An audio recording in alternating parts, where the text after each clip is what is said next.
The point many people have made, and these are people who quintessentially are called bhakts or supporters of the Modi Sarkar, they have come out and said that, the timing of pushing through this project, especially when the second wave is at its peak, seemed a bit insensitive.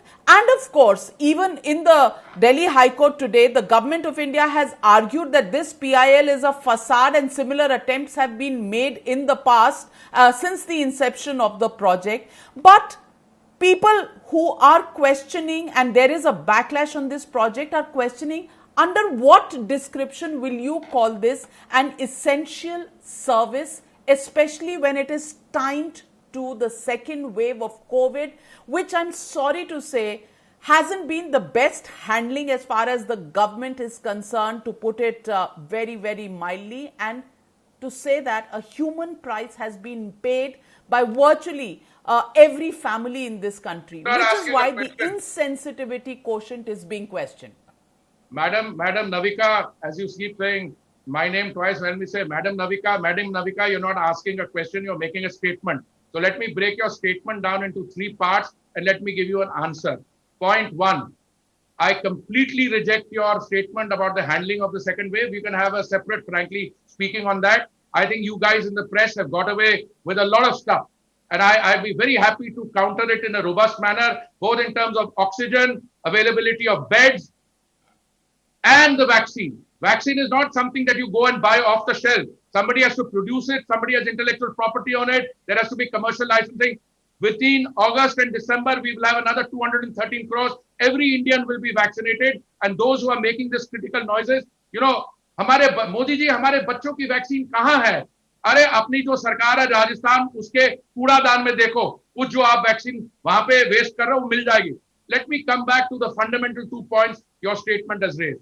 First point, both these segments, new parliament, because you need it, because of the seismic zone 4 argument, and you need it because we will be celebrating the 75th anniversary as an independent country in the year of the Lord 2022. You need a new parliament. This was started before, it was conceptualized before, it was approved in 2012. So what did you want? You wanted us to stop it?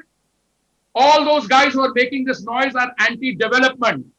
As on the case of vaccine, first they were saying, vaccine mat karo, vaccine hesitancy they fueled. The 2 Indian companies are no good. Bharat Biotech has got, the clinical trials are not over. Serum is not good. Whose interest were they serving? I'm not making a point, but I get the feeling sometimes they're serving some other commercial interest. And when the wave comes place, Prime Minister in a meeting with all CMs of states and union territories said on 16th March, second wave is coming, take the action. Health is in the state list, all right? Yet the central government backed them up. Similarly, this project, if we had stopped the work, what would have happened? These 1,600 people working in these 2 components would have become migrant evacuees. Migrant workers would have gone because the contractor is not going to pay them. The conventional wisdom is you try and keep economic activity going and you make sure that people earn, and in prescribed bubble.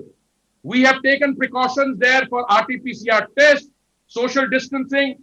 In the people working on the parliament building, out of 1,300, 900 have been vaccinated. So I'm absolutely clear this has got nothing to do with misplaced priorities. Yes, if 20,000 crores and there's been upheaval, these are 2 small projects, one not so small parliament, one Central Vista Avenue. Then there is no binary between the expenditure.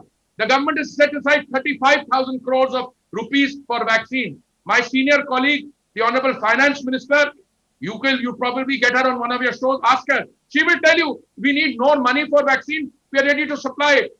PM CARES has made provision for 2,000 crores on ventilators alone. And those who are crying hoarse on this are creating unnecessary controversy. You tell me, on oxygen, on beds, I can tell you what we have done individually. The government, whenever there is a crisis, Madam Navika, I can tell you whenever there is a crisis, you should realize it is the virus which is the enemy. This is a once in a century crisis and we should all work together.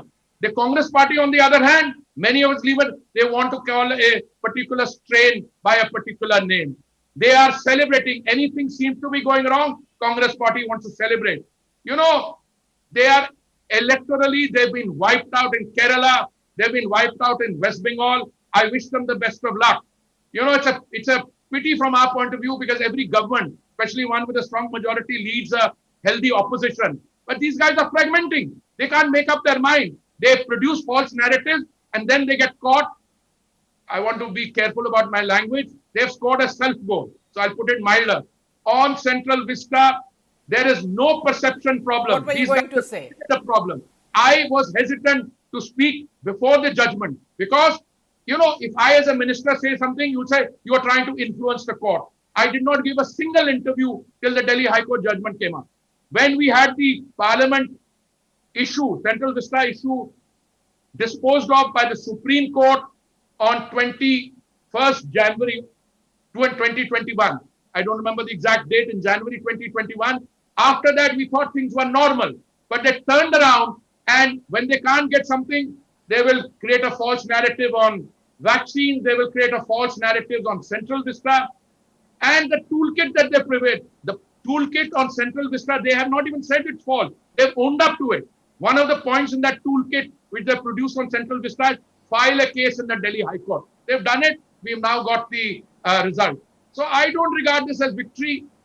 In all humility, Madam Navika, let me submit to you, I think it is a reassurance that we are on the right path. And if we have to tweak it, if there is any future vulnerability on account of the virus, we will do it. But we are not going to stop our mandated economic activity just because some guys out there are producing a false narrative.